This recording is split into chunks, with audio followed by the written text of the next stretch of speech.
Welcome back to Gundam HQ. Today we're once again going to be talking about some new information involving SD Gundam G Generation Crossrays, including details about gameplay, story, and roster, as well as some of its development process. If this is your first time hearing about SD Gundam G Generation Crossrays, feel free to check out some of my previous videos on the game to help you get up to speed on what we know so far. You can find the link to the playlist of my videos on it in the description, or by clicking on the info card at the top of the screen. Now that we're all caught up, let's dive into what's new.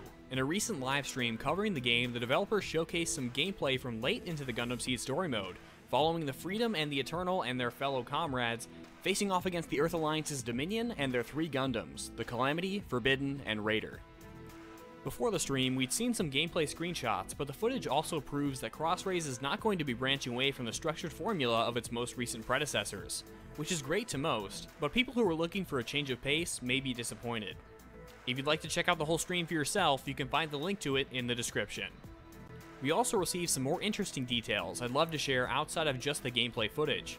Many were assuming that Crossrays was building upon the previous game in the series, SD Gundam G Generation Genesis. But in a recent statement from the developers, we found that it wasn't the case at all.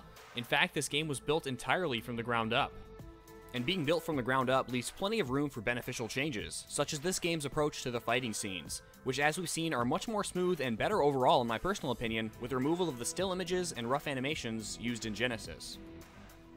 They've also confirmed that Crossrays is going to feature more playable units and characters than Genesis. How many more? We'll just have to wait and see. For now though, we have gotten a few more character trailers, including the Freedom Gundam with its meteor attached, and Mir Campbell's Zaku Warrior, with Mir herself as a pilot, with the latter being much more exciting to me personally, but not for the reason that you might think. For those familiar with Gundam Seed Destiny, they'll know that while Mir had a custom Zaku Warrior, she never personally piloted it.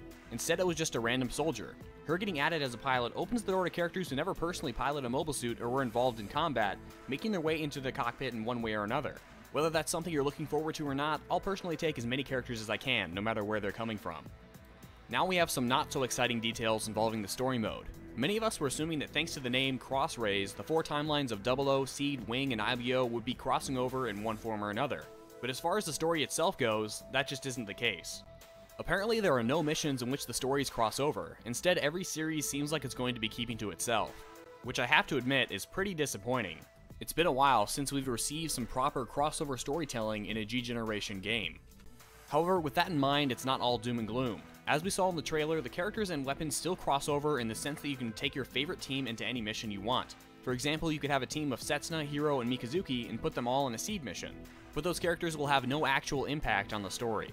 They're simply there to function as part of your team. However, that's not a very surprising feature to fans of the G Generation series, but it's good to know it's still intact at least. They have also confirmed that while the stories are separate, you can start with whichever of the four series you'd like, meaning you don't have to worry about unlocking your favorite timeline. Instead, you can just jump right in. What are you thinking about Crossrays so far, and how are you feeling about the absence of the crossover story mode?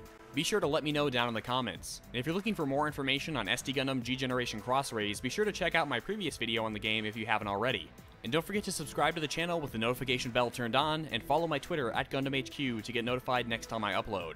And be on the lookout for some more new content too coming your way, including 2 new interviews with the English voice actor for Kyoji and Swartzbruder from G Gundam, and another surprise guest you won't want to miss, as well as more episodes of the Gundam Game Gallery where you can find out about the Gundam games you may never have heard of, or at the very least refresh your memory on them. And if you're looking for a place to meet and talk with fellow Gundam fans, feel free to join the Gundam HQ Discord server. You can find the link to join in the description below. As always, thank you for watching, and this is Gundam HQ, signing off.